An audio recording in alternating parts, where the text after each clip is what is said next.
Hello and welcome back to House of Football. I am your host, Graham O'Toole. We are joined, of course, by our trusty producer, Enda, to my left. How are you? We welcome back Jonathan Morley, the Super Liverpool fan, and by his Super Liverpool fan mate. This is going to be an interesting podcast. Mr. Paddy Murphy, welcome to House of Football. It's an absolute pleasure. It's great to be here. Lovely to meet you, and good to be alongside my good pal Jonathan. Now, we have been chatting a little bit beforehand. I've described it as kind of like a wake for Liverpool fans as we try to process what happened on Sunday. Jonathan, you were at the game. Are you blaming the players or do you blame Klopp for what happened against Crystal Palace? I think it has to be 100% on the players. And I know a few people, after bad results, say, oh, you shouldn't pinpoint it on the players or whatever.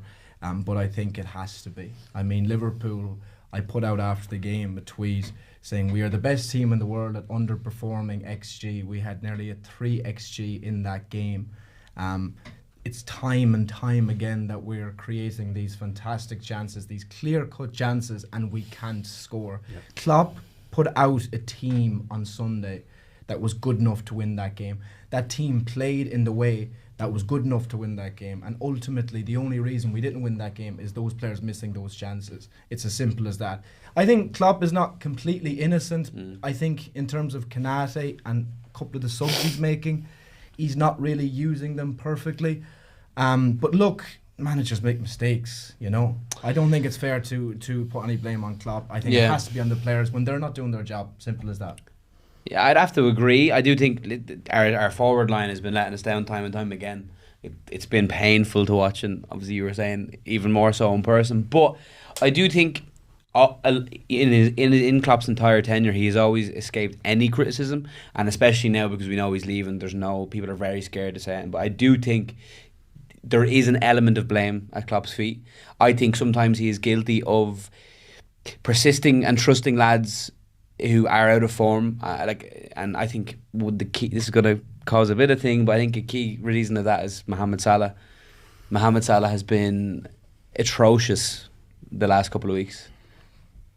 He's going to disagree, but he has been. It's just I hate it. Like I really. It's true though. No, but I hate it. I hate it. Yes, because it's Salah, and you don't want to disappoint him. You know. You know, it's because it's Salah. I mean, that's obviously. Well, there you go. You have to take that out. But because it's Salah, that's obviously a huge point where you're just completely disregarding. No, stop, please. Because it's Salah, you're just completely disregarding what he's done for years for Liverpool. Carried poor Liverpool teams in the past, or average. Average Liverpool teams. I'm not finished yet, just yet. Wait till I finish. And you're actually making me lose my train of thought, so I appreciate that. But it's not just because it's Salah. It's not just because of Salah. It's not just because of all that he's done for us for years. And he's been a mainstay in all those great Liverpool teams. But it's also the fact that we have a few bad results, and you pinpoint Mohamed Salah. See, this happens on Twitter a lot as well. I say that Salah hasn't been performing, and then people go, but what about all he's done? What about this? You can't blame him. First of all, I didn't blame him. I'm not discounting what he's done. Multiple things can be true at once. Club legend, one of the best ever. Not completely his fault, but also at the same time hasn't been performing to the levels. And this season, he is not this season completely, but since AFCON and especially in the last month, I think he's been letting the side down. Not just him, but he should. How much is that down to the injury, though, Paddy? How much is that down to him being injured? And it's probably his longest injury he's had for Liverpool. Yeah, and he's not getting any younger, and it has a part to play. But I'm just saying, like, Salah was left on that pitch far too long the last day because he was very inefficient. And Salah is he always contributes, he always scores, and I love him, and he's very reliable most times. But sometimes it's fair to say that he gets out of jail with like the result of the team working put on a plate for him or a penalty, and then there's like, oh, Salah scored, amazing.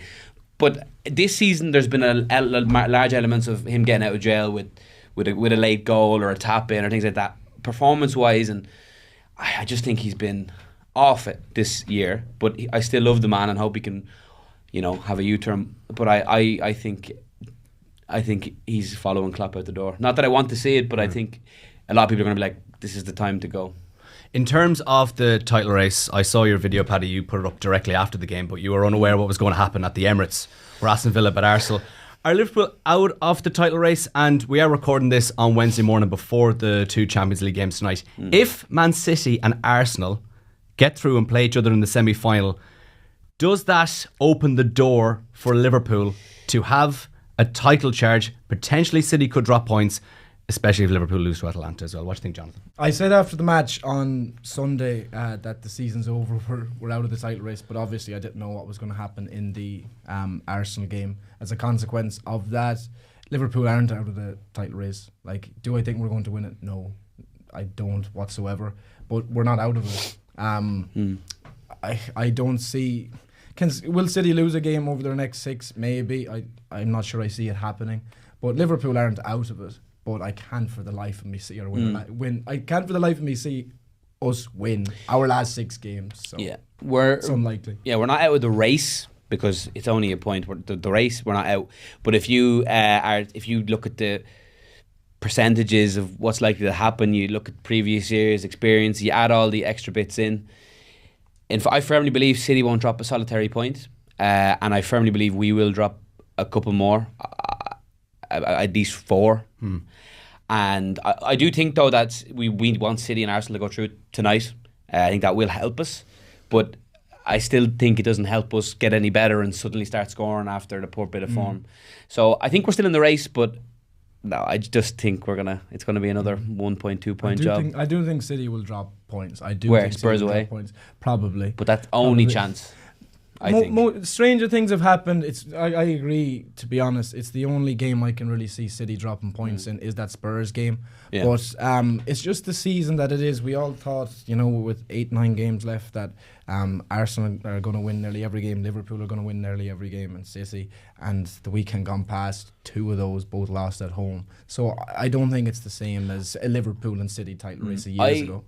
Obviously, There's potential there. Obviously, Arsenal lost just after us. If that was City losing, I'd be in a much different shape right now. I'd be like, okay, that would have completely reversed the Palace game.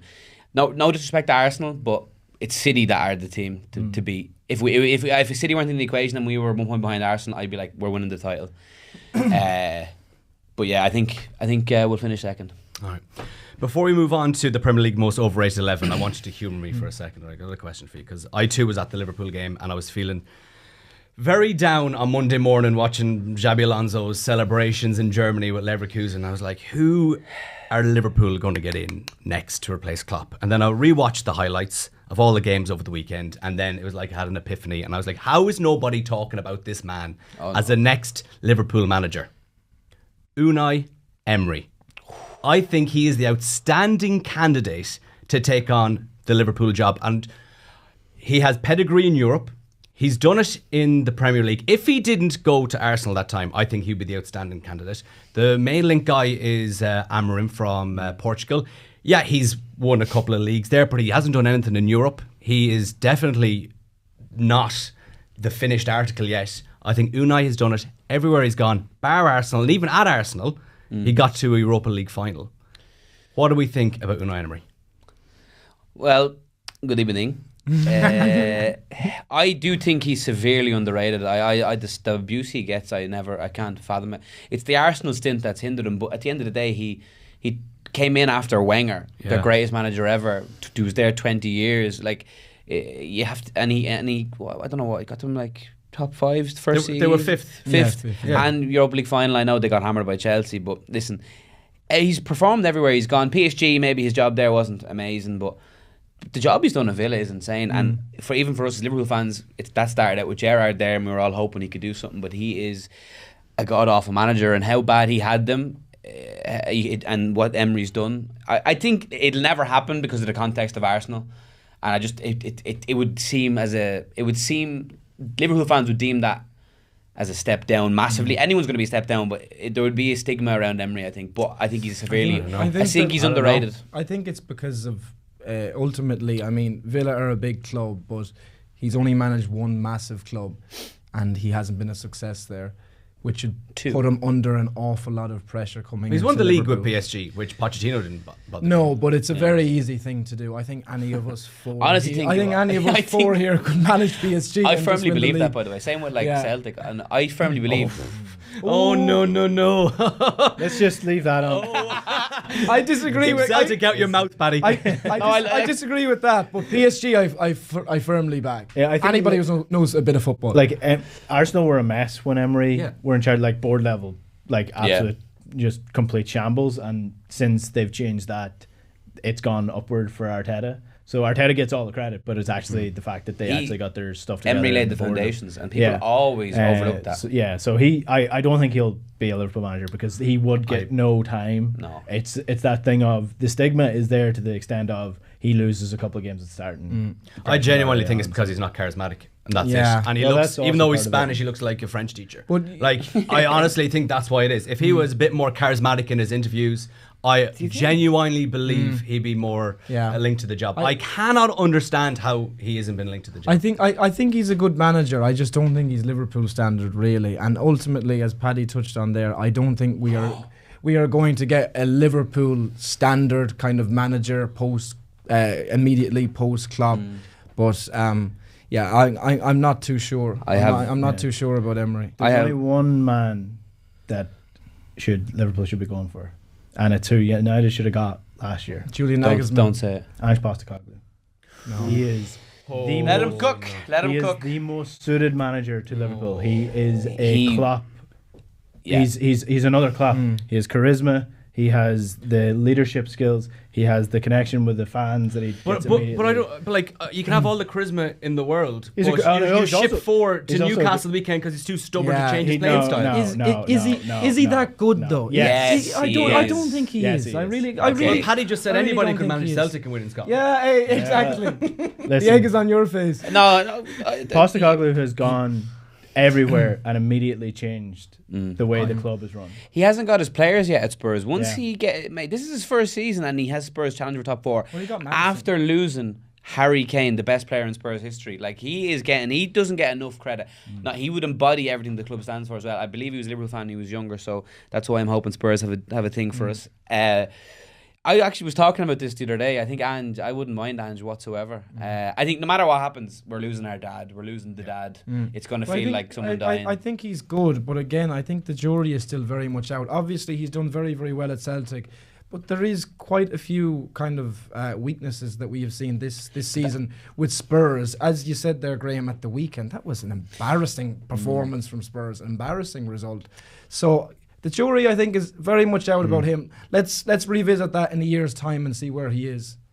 But he hasn't got his players in Spurs though. You have to But, well, remember. he's got Madison. He's got a couple of others. Like, I mean, he Give has. him another It's summer. not like he's got nothing. Like, No, but his playing style. Like, look at Ten Hag. He's been at United how long, and they don't have an identity. How do they play? He's come in and implemented it and rubber stamped No, I his think playing he's style good. straight away. Like, think he's Second season is always better under Postecoglou. I think- it's a trend throughout his career. I'm putting it Second out- season they go to an next I'm putting it level. out there right now. this is the Tottenham biggest club Hotspur will- biggest club he's managed. Tottenham But Hotspur- he's it's not that he's managed nobody though. He took Australia to the World Cup.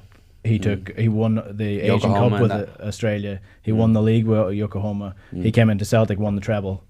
You know, like he's done it. He's He has delivered done where it. he's been. Yeah. Put it on record. Tottenham Hotspur will challenge for the Premier League title next year. No, I think that's ridiculous. But one last thing to say, and the only thing is the only replacement like for Jurgen Klopp was Xabi Alonso, and unfortunately that's not going to happen. Well, I signed another year contract. We can hope for Amram to come in. Bottle it. Maybe not have a great one, then we get Xabi Alonso.